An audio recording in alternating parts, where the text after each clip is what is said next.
Transparency international की report आ गई। अब रिपोर्ट तो ये कहती है कि अगर हम 2019 में देखें तो पाकिस्तान 120वें नंबर पर था। उसके बाद 2018 में जाएं तो 117 नंबर था, यानी 2018 में 117, उसके बाद अगले साल और नीचे गिरा, 120 पर आ गया, और अब माशाल्लाह से 180 मुल्कों का अगर मुवाजना किया जाए तो 124 नंबर पर आ गया है।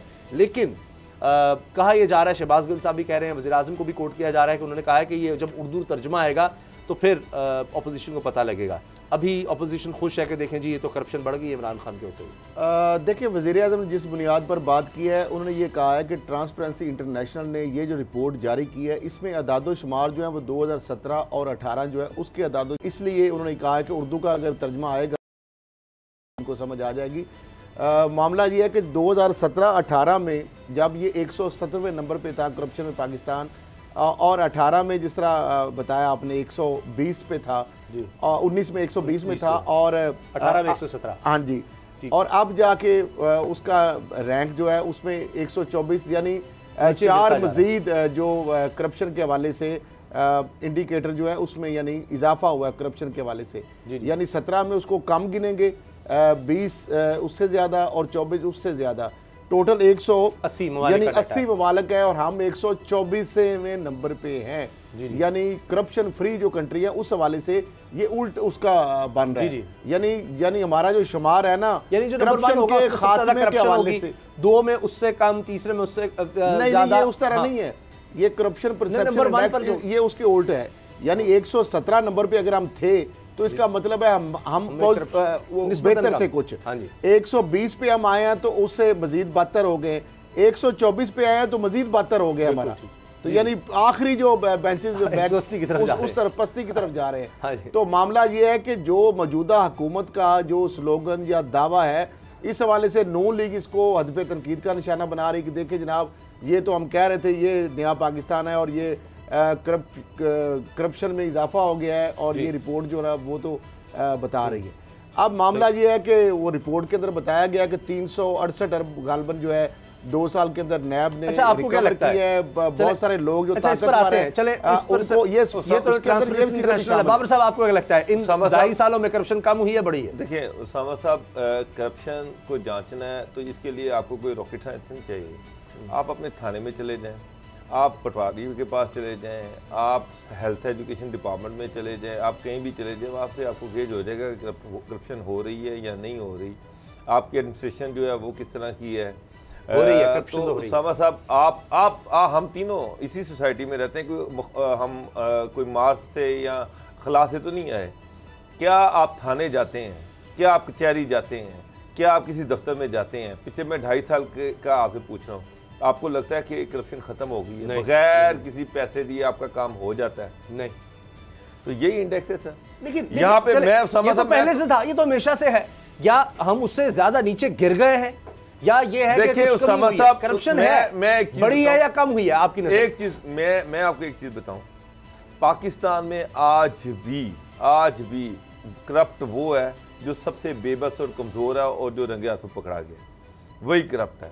ताकतवर आदमी जो है उसको ना पहले कभी किसी ने हाथ डाला था ना आज हाथ डाला है, ये हकीकत है। इसी प्रोग्राम में हम पिछले 2.5 साल से हम भी ये रोला डाल रहे हैं कि जो करप्शन, खान साहब करप्शन, पूरी उनकी गवर्नमेंट जो है उनका एक मोटो है, एक नैरेटिव है कि उन्होंने करप्शन के खिलाफ लड़ना है। लेकिन क्या ये करप्शन सिर्फ अपोजिशन पार्टीज में ही है? क्या ये पुरानी करप्शन ही है जो अब की एडमिनिस्ट्रेशन है, जो अब के डीसीज लग रहे हैं, जो अब कमिश्नर्स लग रहे हैं, जो अब डीपीओज लग रहे हैं, जो अब जो एडमिनिस्ट्रेशन लग रही है, जो अब मिनिस्टर बैठे हुए हैं, क्या वो लोगों की वेलफेयर का काम जो है वो आराम से कर रहे हैं? लोगों को पैसे नहीं देने पड़ते? इससे आपको क्लियर हो जाएगा। अच्छा बाबा साहब, मुझे चीजें चेंज नहीं हुई, सालों से चीजें चेंज नहीं होनी। असल इशू ये है, मैं उस दिन मानूंगा कि ये गवर्नमेंट करप्शन खत्म करने के लिए सिंसियर है जिस दिन अपराइट ऑनेस्ट बंदे जो हैं वो बड़े बड़े ओहदों पर बैठे होंगे। अच्छा, जिस दिन कार्टल्स और माफिया जो हैं उन पे हाथ डाला जाएगा। चीनी की कीमत तो ये गवर्नमेंट कम नहीं कर सकी, अरबों रुपया चीनी वाले खा गए, अरबों रुपया पेट्रोल वाले खा गए, ये भी तो करप्शन है ना यार। इसको आप क्या कहेंगे? ये है करप्शन परसेप्शन इंडेक्स, सीपीआई उन्होंने जो बुनियाद बनाई, क्या इमरान खान के दौर से पहले शुगर माफिया नहीं था, पेट्रोलियम माफिया नहीं था, ये गैस माफिया नहीं था, ये आटा माफिया नहीं था? क्या, अच्छा मैं आपको एक मिसाल दे देता हूँ, खोखर पैलेस पर आप जनाब जाकर गिराते हैं, किसको नहीं पता, अच्छा जी वो गैर कानूनी था, तो मरियम साहबा साथ जाकर खड़ी होती है और कहती है हमारा असासा है, असासे हैं। और आप दूसरी तरफ देखिए जहांगीर तरीन, उनके लिए आज भी बात हो रही है कि जिनको वापस आने दिया जाए। ये तो फर्क आप माने, वरना ये तो पहले से भी हो रहा था, करप्शन पहले भी हो रही थी, अभी हो रही है, मैं कहता हूँ। लेकिन आज इंक्वायरी हो रही है, आज रिपोर्टें तैयार हो रही हैं, आज ये बात हो रही है। सर रुक जाएं, आप जज्बाती हो गए हैं। जहांगीर तरीन अगर उन पे करप्शन का चार्ज है तो गवर्नमेंट ने क्या एक्शन लिया उनके खिलाफ? सर क्या उनको प्राइम मिनिस्टर हाउस में निकालना काफी है? क्या ये करप्शन का इलाज है? सर कम से कम ये तो नहीं है कि खोखरों की तरह आप साथ जाकर खड़े हो जाएं और कहें जनाब जहांगीर तरीन मेरा आदमी है, खबरदारी किसी ने हाथ लगाया, मैं देखता हूं ये रिपोर्ट बदल दो। आपको एक बात बताऊं, माजी में नहीं हुआ। मरियम उसके घर गई, गलत था। मरियम शरीफ खानदान को खोखर बरादरान पाल रहे हैं, बिल्कुल ठीक है। शरीफ खानदान उसके बदले में खोखर बरादरान की करप्शन पे, उनके कब्जों पे 10 साल से आंखें बंद करके बैठा रहा, बिल्कुल ठीक है। खोखर उनकी जमानतें भर रहे हैं, क्यों भर रहे हैं? उसकी वजह ये है कि खोखरों ने जो अरबों खरबों रुपया कमाया, उसको जो बैकिंग थी वो शरीफ फैमिली की थी, शरीफ खानदान की थी। तो किस दौर में? पीपल्स पार्टी का दौर आया, नूनी का दौर आया, मसला एक मिनट, खोखर पैलेस आज का बना हुआ है, रुक जाए, खोखर पैलेस आज का बना हुआ है, किसने गिराया है, किसने कार्रवाई की है? रुक जाए। नवाज शरीफ के दौर में भी अपोनेंट्स के खिलाफ कार्रवाइयां होती नहीं हैं। जरदारी की करप्शन के जो केसेस थे वो नवाज दौर में हुए थे, ये रिकॉर्ड पर है। ये पीटीआई खुद कहती है कि जरदारी के खिलाफ जो केसेस थे वो नवाज दौर में किए थे। जो सियासी मुखालफिन के खिलाफ जो पर्चे कराने, उनकी करप्शन को ढूंढना, उनको नैब में रेफर करना, ये कोई नई चीज़ पीटीआई नहीं कर रही, ये हर दौर में होता रहा है। वो हुकूमत होगी जो अपने बंदों को पकड़ेगी, जो हर ताकतवर बंदे को पकड़ेगी, मैं उसको मानूंगा कि वो करप्शन के खिलाफ जहाद कर रही है। खरल साहब चलें, बाबर साहब से भी इस पे कमेंट लेंगे। आप क्या कहते हैं, तानिया द्रोस को इस्तीफा देना पड़ा, वो करप्शन की बुनियाद पे देना पड़ा? उन्होंने एससीसी पे वो एक और पैरेलल उन्होंने बना ली थी कंपनी, वो एक स्कैंडल सामने आया और क्या वजह थी? मैं उसामा साहब, मैं बोलूंगा तो बड़े बड़े पर्दे बेनकाब कर दूंगा।